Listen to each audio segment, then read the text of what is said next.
Welcome back. एस्टैट के series में हम लोगों ने पिछली वीडियो में मल्टीपल चॉइस क्वेश्चंस देखे और उसका आंसर भी मैंने डिस्क्राइब करते आपको चला गया। इस वीडियो में हम लोग लेकर के चलेंगे एसरैम के बारे में कि एसरैम क्या है। तो स्टैटिक रैंडम एक्सेस मेमोरी, ये तो आप जान ही रहे हैं। तो इसमें देखिए कुछ कुछ चीज़ें हैं जो कि आपको दोनों में डिफरेंस के तौर पर आप याद रखेंगे तो आसानी से याद रह सकता है। तो ये भी वोलेटाइल मेमोरी है। मैं जो डिस्क्राइब किया उसको आपको बताते चला जाता हूँ। It is a type of volatile memory that uses 6 transistor पर मेमोरी सेल, यानी कि टोटल 6 ट्रांजिस्टर ये यूज करता है एक मेमोरी सेल में। जबकि आप डायनामिक वाले में देखे थे कि वहाँ पर सिर्फ 2 ही चीज़ यूज हो रहा था। यानी कि सिंपली हम ये कहें कि एक कैपेसिटर था जो कि ट्रांजिस्टर के जगह पर वहाँ यूज हो रहा था कि कैपेसिटर में ही वो क्या करता, चार्ज को स्टोर कर देते थे और उसी से काम चल रहा था। Memory cell to store data, eliminating the needs for periodic refresh to retain information, कि यहाँ पर रिफ्रेश करने की आवश्यकता पीरियोडिकली जो रिचार्ज करना पड़ता था डी रैम में, वो यहाँ पर नहीं करना पड़ता है। This design makes S RAM more reliable then D RAM. तो डी रैम के रेस्पेक्ट में जो एस रैम है वो ज़्यादा बेटर या ज़्यादा प्रेफर किया जाता है, which stores data in cells made up of capacitor and transistor and requires regular refresh cycle. ये किस में, डी रैम की बात कर रहे हैं कि डी रैम में क्या ज़रूरत पड़ता है कि कैपेसिटर और ट्रांजिस्टर चाहिए और उसको रेगुलरली, यानी कि एक सर्टेन टाइम पीरियड पर उसको रिफ्रेश करने की आवश्यकता पड़ती थी।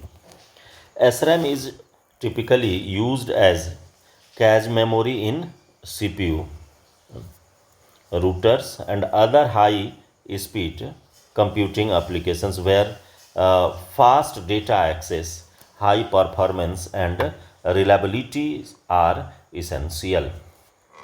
यानी उस जगह पर SRAM को यूज करते हैं जहाँ कि हमको हाई स्पीड में डेटा चाहिए। ऐसा देखिए, इसको यूज करना कोई माने ये नहीं है, बहुत ज़्यादा कॉस्टली नहीं है, लेकिन जनरल से ये कॉस्ट इसका ज़्यादा हो जाता है। दूसरी बात हो जाती है कि इसका जो स्ट्रक्चर वो बहुत ज़्यादा कॉम्प्लेक्स होता है। आप देख ही रहे हैं कि कितना कितना कंपोनेंट ऐड होता है एक सेल के लिए। स्टैटिक रैम फंक्शन यूजिंग ए फ्लिप फ्लॉप सर्किट। यहाँ पर क्या यूज होगा, फ्लिप फ्लॉप यूज होगा। याद करिए, आपको पिछले वाले में जो मल्टीपल चॉइस क्वेश्चंस में था कि डी रैम कंटेन करता है किसको किसको, तो उसमें आपको फ्लिप फ्लॉप भी मैंने ऐड किया था। तो फ्लिप फ्लॉप यूज होता है किस में, एस रैम में। For each memory cell composed of 6 transistors.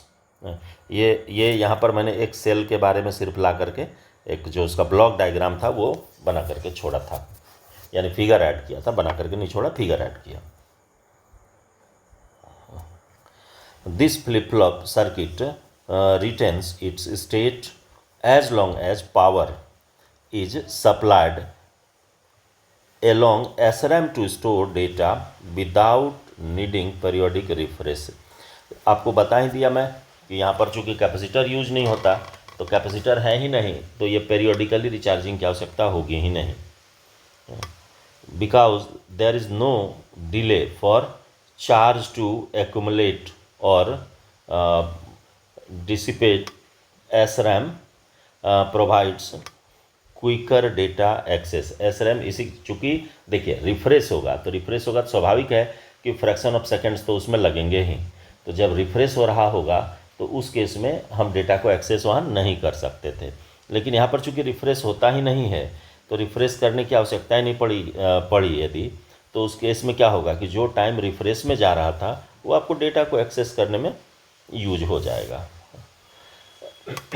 SRAM operates bye maintaining 2 stable states. ऐसा तो स्टेट्स तो शुरू से ही आपको पता है ही कि 0 और 1 स्टेट के रूप में ये काम करता है, यानी 0 और 1 इन ईच फ्लिप फ्लॉप। हर एक फ्लिप फ्लॉप में आइदर 0 होगा और 1 होगा। During an operation the circuitry accesses a memory cell by locating data via the address bus। यानी यहाँ पर जो डेटा का ट्रांसमिशन होगा वो किसके थ्रू होगा कि एड्रेस बस पे जो लोकेट किया गया है, यानी कि डेटा बस के थ्रू डेटा ट्रांसफ़र होता है, लेकिन एड्रेस बस के थ्रू उसका लोकेशन भेजा गया। For read operations the value in the flip flop is send to the data bus. Read करेगा तो क्या होगा, डेटा बस के थ्रू उसको भेजेगा for the processor to use, और वहाँ से रीड करने के बाद वहाँ से भेज देगा किसको, प्रोसेसर को, जिस काम के लिए उसको कॉल किया गया है। For write operations the flip flop state is changed to reflect the new data being stored. तो देखिए यहाँ पर जैसे राइट करेंगे तो स्वाभाविक है कि इसमें जो मेरा डेटा फंसा हुआ है इसके बारे में मैं आपको बता चुका हूँ। जब फ्लिप फ्लॉप स्टार्ट किया था तो यहीं से लेकर के चला था। तो यहाँ पर डेटा जो स्टोर है, अब नया डेटा यदि इसी पर राइट करने की बात आएगी तो क्या करना होगा कि अब जो पहले से डेटा है वो ख़त्म होगा और नया जो डेटा रखा जाएगा वो आकर के स्टोर होगा। ठीक है, अब देखिए तो इसमें भी सेम जो फिगर आप वहाँ देखे थे, जो फ्लिप फ्लॉप पढ़ाने के पहले मैं बताया था, उसी फिगर को यहाँ पर यूज किया गया है। देखिए ये आपका बीट लाइन है, ये वाला लाइन जो है, ठीक है, ये दोनों बीट लाइन है। अब देखिए यहाँ पर ये क्या है कि नोट गेट लगाया गया। आपको लिचेज में देख लीजिएगा, लिचेज वाला जो वीडियो है उसमें देखिएगा तो ये बात समझ में आ जाएगी। और ये ऊपर जो है ये वर्ड लाइन है ये, और यहाँ भी आकर के वर्ड लाइन है, ठीक है, और ये वाला बीट लाइन है। ठीक है, तो जैसे आप देखे थे डी रैम में कि रो कंट्रोलर और कॉलम के लिए भी कंट्रोलर था, उसी तरीके से यहाँ भी आपको ये दोनों चीज़ें मिलेंगी। तो देखिए जैसे यहाँ नीचे मैंने उसको दूसरा फिगर ऐड किया है, उसमें ये क्लियरली आप देख सकते हैं कि कॉलम डिकोडर है, वहाँ भी था, और ये रो डिकोडर है कि जो एड्रेस दिया गया उस एड्रेस पर कि कौन सा कॉलम का कौन सा रो एक्टिव करना है। तो जैसे मान लो यहाँ वाला हमको एक्टिव करना है तो ये वाला रो हो गया और ये वाला आपका कॉलम हो जाएगा। तो ये दोनों कंट्रोलर यानी कि जो डिकोडर है वो उसी के थ्रू ये काम करता है। अब देखिए, अब एक सेल, चूँकि शुरू में ही आपको देखिए यहाँ पर ही ये मेंशन्ड है कि इसमें कितना 6 ट्रांजिस्टर्स लगेंगे पर मेमोरी सेल लगेगा। तो इसका मतलब है कि एक सेल, जो छोटा सा सेल हम लोग लेकर के चल रहे थे इस तरह का स्क्वायर ब्रैकेट, तो इसके अंदर के फिगर की बात करें तो इसमें 6 ट्रांजिस्टर है। तो 6 ट्रांजिस्टर है, तो स्वाभाविक है कि इस सेल का जो शेप होगा या डायग्राम होगा वो ज़्यादा कॉम्प्लेक्स हो जाएगा। तो देखिए ये जितने भी सेल्स हैं इन सारे का, तो एक सेल्स का यदि हम देखें इंटरनल आर्किटेक्चर तो ये वाला है, आप देख ही सकते हैं। तो हमको उससे उतना कोई मतलब लेना देना है नहीं कि, लेकिन ये आपको दिमाग में रखना है कि इसका जो सेल का शेप होगा वो ज़्यादा कॉम्प्लेक्स होगा। किसके रेस्पेक्ट में, तो जो डी रैम है उसके रेस्पेक्ट में। अब देखिए, अब आते हैं हम लोग की इसकी की कैरेक्टरिस्टिक्स पर। जो एस रैम है, एस रैम के की कैरेक्टरिस्टिक्स पर आते हैं कि क्या क्या इसमें आपको फैसिलिटी मिला। तो देखिए पहला है आपका स्टैटिक मेमोरी का। स्टैटिक मेमोरी यानी कि इसको पीरियोडिकली रिचार्ज करने की आवश्यकता नहीं है, डेटा डाल दिए, हाँ वो स्टेबल रखेगा। लेकिन चूंकि ये भी एक वोलेटाइल मेमोरी है, इसको हम लोग छोड़ करके नहीं चल सकते हैं। तो वोलेटाइल मेमोरी है तो इसका मतलब है कि तभी तक ये डेटा कंटेन करेगा जब तक पावर ऑन है। पावर जैसे ही ऑफ होगा इसका भी डेटा लॉस करेगा। तो देखिए स्टैटिक मेमोरी में कि S RAM stores data using flip flop circuit consisting of transistors which keeps the data as long as the power is on. Power on रहेगा तभी तक ये काम करेगा, पावर ऑफ डेटा की कहानी ख़त्म हो जाएगी। It does not require constant refreshing like DRAM, hence the name static। तो एक बार जो डाल दिया गया, चार्ज दे दिया गया वो स्टेबल रखता है, ये उसको डिग्रेड होने नहीं देता है, क्योंकि यहाँ पर यूज क्या होता है, फ्लिप फ्लॉप यूज होता है। हाँ, तो ये याद रखना है कि इसीलिए इसका नाम क्या पड़ा, स्टैटिक पड़ा, अस्थाई है, फिक्स है। अब आइए स्पीड के तौर पर यदि देखें तो कि S RAM is faster than D RAM, ये तो होना ही था, क्योंकि वहाँ पर रिफ्रेश करने में समय ज़्यादा लग जाता है। Because it does not need to pause for refresh cycle, यानी कि उसको चार्ज देने के लिए इसको किसी ऑपरेशन को रोकने की आवश्यकता नहीं पड़ती है। It offers low latency and quicker access time. तो स्वाभाविक है कि लेटेंसी क्या होगा, कम होगा, और कम होगा लेटेंसी, तो इसका मतलब है कि एक्सेसिंग स्पीड जो है वो बहुत ज़्यादा फास्ट हो जाएगा, क्योंकि जो समय लेटेंसी में जा रहा था, मैक्सिमम लेटेंसी होगी, तो स्वाभाविक है कि एक्सेस टाइम जो है वो क्वाइट हाई होगा। लेकिन यहाँ पर लेटेंसी घट गई तो एक्सेस टाइम जो है वो क्या हो जाएगा, कम हो जाएगा, आसानी से उसको एक्सेस किया जा सकता है। अब देखिए पावर कंजम्पशन पर यदि आते हैं तो although SRAM is faster, it uses more power in an active state compare to DRAM, कि जो DRAM है उसमें पावर ज़्यादा लगता था, इसलिए क्योंकि वहाँ पर डिग्रेडेशन होता था चार्ज में, और उस चार्ज को फिर से हमको क्या करना होता था, उसको बिल्डअप करना पड़ता था, यानी कि उसको फिर से रिचार्ज करते थे, तो उसमें कंजम्पशन पावर का ज़्यादा होता। However it consumes less power in stand by mode because it does not need refreshing. यहाँ पर रिफ्रेशिंग की आवश्यकता है नहीं है, तो मैं बता ही दिया आपको। कॉस्ट एंड डेंसिटी, नेक्स्ट जो पॉइंट यदि कैरेक्टरिस्टिक्स में देखेंगे तो कॉस्ट क्या है इसका, ये देखिए कि SRAM is more expensive and has a low memory density compare to DRAM। सबसे पहला चीज़ तो यहीं आपको समझ में आ गया होगा, ये चूँकि एक्सपेंसिव ज़्यादा है और इसका मेमोरी की जो डेंसिटी है ये भी क्या है, लो है। तो जब लो डेंसिटी हो गया तो यदि ज़्यादा मेमोरी की आवश्यकता होगी तो भी ये काम नहीं कर पाएगा, और उसके साथ ही साथ इसका कॉस्ट जो है ये ज़्यादा हो जाएगा। इसीलिए देखते हैं ऊपर एप्लीकेशंस में मैंने जो ऐड किया था वहाँ पर ये डाल दिया था कि ये कैज मेमोरी के लिए जनरली यूज किया जाता है, चूँकि L1 L2 L3 कैज आप जान ही रहे हैं। अब आ जाइए, तो इसमें क्या था कि जैसे डेस्कटॉप है, लैपटॉप है, इस सब में, but ideal for use in smaller high speed memory applications. माने कम होगा, कोई ज़्यादा बड़ा मेमोरी का यूज नहीं है, तो उस जगह पर हम SRAM को यूज कर सकते हैं। अब आते हैं कि एप्लीकेशन में, तो एप्लीकेशन क्या है, तो देखिए कैज मेमोरी, तो कैज मेमोरी में इसका यूज हो जाएगा L1 L2 L3 आप समझ ही रहे हैं। हाँ, इसके बाद है आपका कि रजिस्टर्स में, और उसके बाद है कि बफर्स के लिए। तो बफर देखिए, बफर क्या है कि एक टेम्प्रोरी मेमोरी है जो किसी डिवाइस के लिए जब डेटा हम भेजते हैं तो टेम्प्रोरली वो होल्ड करता है कहाँ, बफर में, यानी कि किसी भी डेटा को राइट होने के पहले बफर में ही वो स्टोर होगा, और रीड होने के बाद वो सबसे पहले बफर में ही आएगा।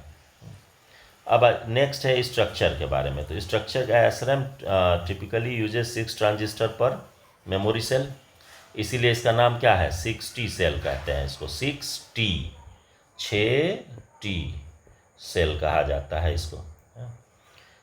Where as DRAM uses 1 transistor and 1 capacitor per cell. तो DRAM में क्या था, एगो ट्रांजिस्टर एगो कैपेसिटर यूज होता था, making SRAM cell large and limiting how much data can be store in the same area. तो SRAM में क्या हो जाएगा कि स्वाभाविक है कि एक सेल को बनाने में खर्च ज़्यादा पड़ेगा, तो ज़्यादा पड़ेगा तो ये उतना ज़्यादा डेटा को भी स्टोर नहीं कर सकेगा, और इसकी कॉस्टिंग जो होगी वो बहुत ज़्यादा हो जाएगी।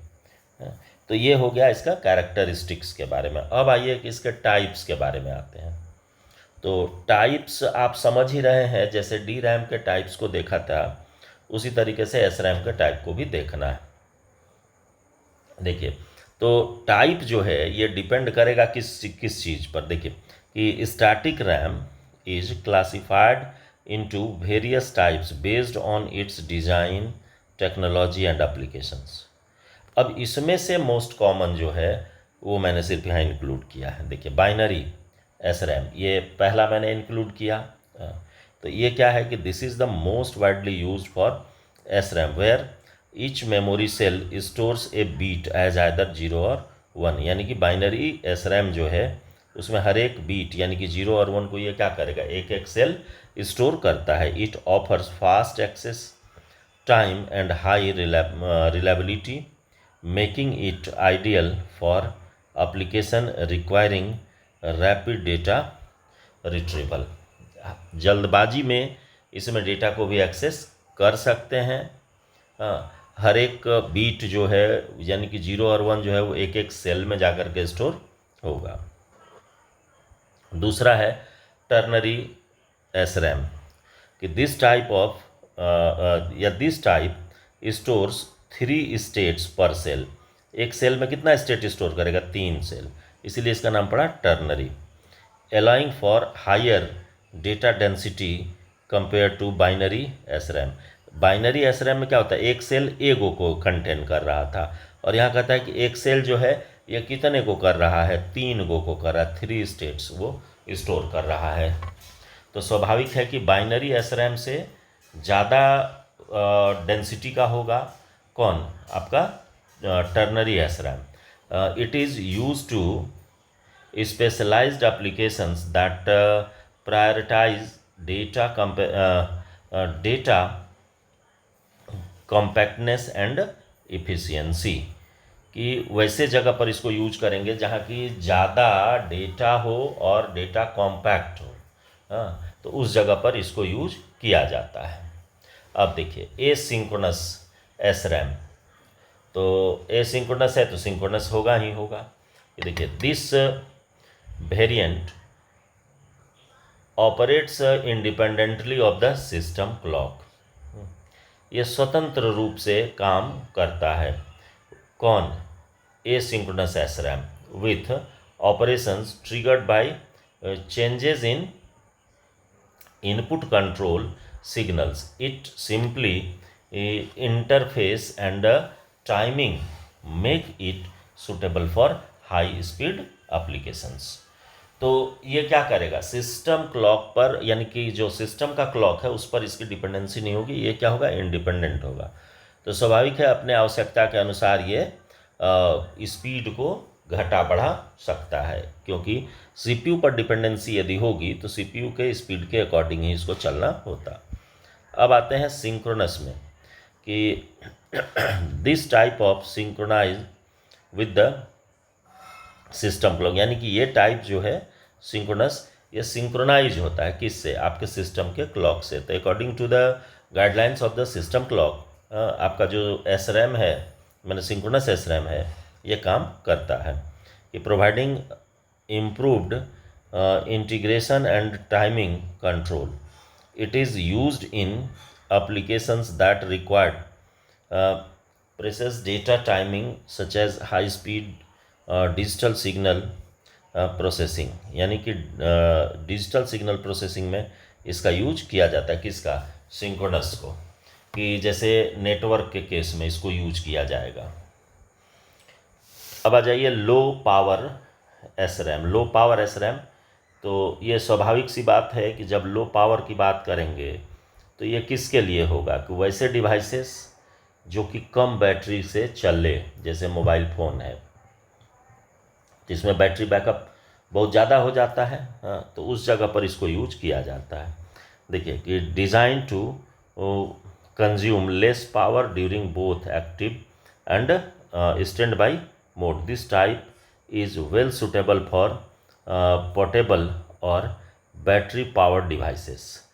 तो पोर्टेबल हो गया यही, जैसे मोबाइल आप लेकर के कहीं जाते हैं, टैब लेकर के आना जाना रहता है, तो उसमें जो कि बैटरी बैकअप उसको ज़्यादा चाहिए, तो उस जगह पर इसको लो पावर वाले को यूज किया जाता है।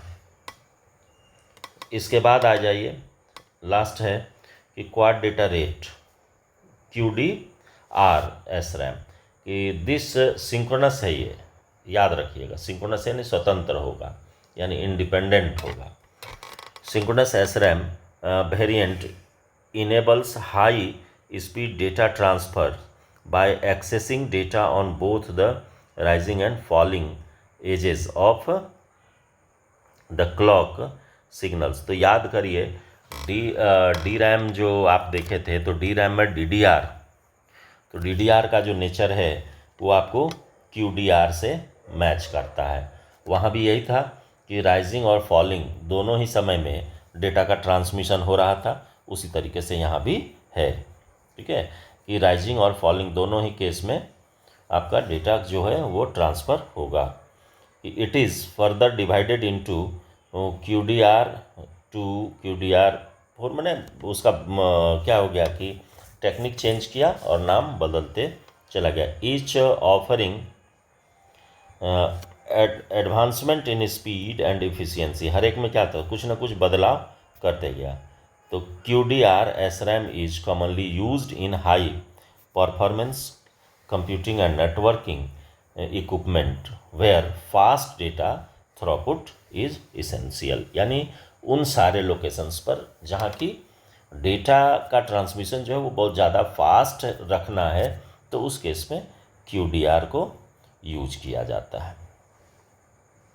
अब आइए, ये तो हो गया कि इतने टाइप्स हैं। हाँ, तो इसको थोड़ा सा जो DRAM का बताया मैं, उस दोनों से कंपेयर कर लीजिएगा, याद रखना आसान हो जाएगा। अब आइए, इसका एडवांटेजेस क्या है। तो सबसे पहला एडवांटेज है हाई स्पीड। इसका स्पीड DRAM के रेस्पेक्ट में क्या है, ज़्यादा है, क्योंकि यहाँ पर रिफ्रेश करने की आवश्यकता नहीं पड़ती है। लो लेटेंसी, बात वही हो गया कि जब उसको रिफ्रेश करने की आवश्यकता ही नहीं पड़ेगी तो लेटेंसी जो है वो क्या होगा, कम होगा। हाँ, इसके बाद है stability and reliability. Data in SRAM remains stable without needing refreshing as long as power is supplied, making it less prone to errors. यानी कि जो पावर डिग्रेड यहाँ होता नहीं है, तो एक बार जो पावर लिया, पावर लेने के बाद ये स्टेबल हो गया, तो ये तब तक आपका अनस्टेबल नहीं होगा जब तक पावर का हम कंजम्पशन कंप्लीटली रोक नहीं दें, यानी स्विच ऑफ नहीं कर दें, तब तक ये क्या करेगा, मेमोरी में उसको बनाए रखता है। इसके बाद नेक्स्ट है कि सिंप्लिसिटी, कि SRAM types that don't require synchronization with a system clock. Normally जो सिस्टम क्लॉक से अपने आप को सिंक्रोनाइज नहीं करता है, कि have simple design and control logic, improve efficiency and minimizing timing related issues. तो ये स्वाभाविक है कि यदि इंडिपेंडेंट होगा तो अपने आवश्यकता के अकॉर्डिंग अपने स्पीड को मेंटेन करेगा, और यदि सिस्टम के क्लॉक पर डिपेंड करेगा तो सिस्टम का क्लॉक जिस स्पीड से या जो प्रोवाइड करेगा, लॉजिकली जो कंट्रोल करने की इसकी क्षमता होगी, तो उसी के अकॉर्डिंग ये यहाँ पर ये काम करेगा। नेक्स्ट है आपको low power consumption in ideal states. SRAM consumes less power when ideal compared to other memory solutions. देखिए, ये सीधी सी बात है इसमें कि लो पावर जब होगा, तो लो पावर क्यों होगा, क्योंकि यहाँ पर रिफ्रेशमेंट की आवश्यकता नहीं होती है। तो हम ये कहेंगे ना कि DRAM ज़्यादा वोल्ट लेता है और आपका जो SRAM कम वोल्ट लेता है। कि ड्यूरेबिलिटी क्या है, ये ज़्यादा है किसके रेस्पेक्ट में, DRAM के रेस्पेक्ट में। SRAM can endure more read write cycle than DRAM। ये तो स्वाभाविक है कि रिफ्रेश साइकिल यहाँ पर होगा नहीं, तो उसका जो टाइम बचा वो चला जाएगा इसके डेटा के ट्रांसमिशन के लिए। तो suitability for high performance applications, तो SRAM is ideal for applications that requires fast and consistent access to small amount of data such as CPU, cache, CPU में कैजेस जो है, कैज बताएं, L1 L2 L3 जो भी आपका कैज है वो सारा आ जाएगा। Hard drive, buffers and cache memory in network devices. मैंने वैसे जगह पर जहाँ की मेमोरी भी बहुत ज़्यादा आवश्यकता नहीं पड़ती हो और उसका स्पीड फास्ट यदि रखना है तो हम उस जगह पर यूज कर सकते हैं किसको, SRAM को। अब आइए कि इसका कुछ डिसएडवांटेजेस भी है। क्या है इसका कि हाई कॉस्ट, तो सबसे पहला तो यही हो गया कि चूँकि इसमें कंपोनेंट ज़्यादा लगेगा तो स्वाभाविक है कि ये महंगा होगा। SRAM requires 6 transistors to store a single bit of data, making it more expensive than DRAM के रेस्पेक्ट में ये क्या हो जाता है, बहुत ज़्यादा एक्सपेंसिव हो जाता है। लार्ज साइज, चूँकि एक्सेल में उतना कंपोनेंट यदि ऐड करेंगे तो इसका साइज जो है वो बड़ा हो जाएगा। Due to its complex structure, SRAM cell occupy more physical space than DRAM cells, posing challenges for device needing large memory in compact formats। यानी यहाँ पर कंपोनेंट ज़्यादा लगाना है तो स्वाभाविक है कि स्पेस ये ज़्यादा लेगा, तो ज़्यादा जब स्पेस लेगा तो रैम का साइज़ तो फिक्स है, तो स्वाभाविक है कि इसका जो जगह होगा रैम का वो क्या होगा, कम हो जाएगा। यानी कि जितने GB का होना चाहिए उतने का ये नहीं हो पाएगा, उतने से जगह में जितना में कि DRAM बनाया जा सकता है, क्योंकि वहाँ पर 2 ही कंपोनेंट एक्सेल के लिए एक्टिव होता है या 2 ही लगता है, जबकि यहाँ पर उससे कई गुना ज़्यादा लग जा रहा है। नेक्स्ट है हाई पावर कंजम्पशन इन एक्टिव स्टेट। एक्टिव स्टेट में चूँकि देखिए यहाँ पर क्या कंपोनेंट ज़्यादा है तो स्वाभाविक है कि कुछ पावर जो है वो कंजम्पशन होगा। SRAM consumes more power than DRAM in active state as it must continuously power the 6 transistor to maintain data integrity. ये तो स्वाभाविक है कि कंपोनेंट ज़्यादा लगेगा तो वो पावर का कंजम्पशन भी यहाँ पर बढ़ेगा। नेक्स्ट है आपका कि scalability, the high production cost and large size of SRAM makes it difficult to scale. तो चूँकि ये ज़्यादा महंगा पड़ जाता है तो इस पर स्केलेबिलिटी की कोई विशेष यहाँ पर हमको माने मेजर करने की आवश्यकता नहीं होती है। इसके बाद है लो डेंसिटी। ये तो स्वाभाविक शुरू में ही बताया कि कंपोनेंट ज़्यादा लगेगा तो डेंसिटी क्या हो जाएगा, लो हो जाएगा, ये भी हो गया। और इसके बाद है आपका हीट जनरेशन। तो SRAM produce more heat due to high power consumption. चूँकि देखिए DRAM में 2 ही कंपोनेंट है तो कितना गर्म होगा, लेकिन यहाँ पर कंपोनेंट की संख्या बढ़ेगी तो स्वाभाविक है कि बिजली का कंजम्पशन बढ़ेगा।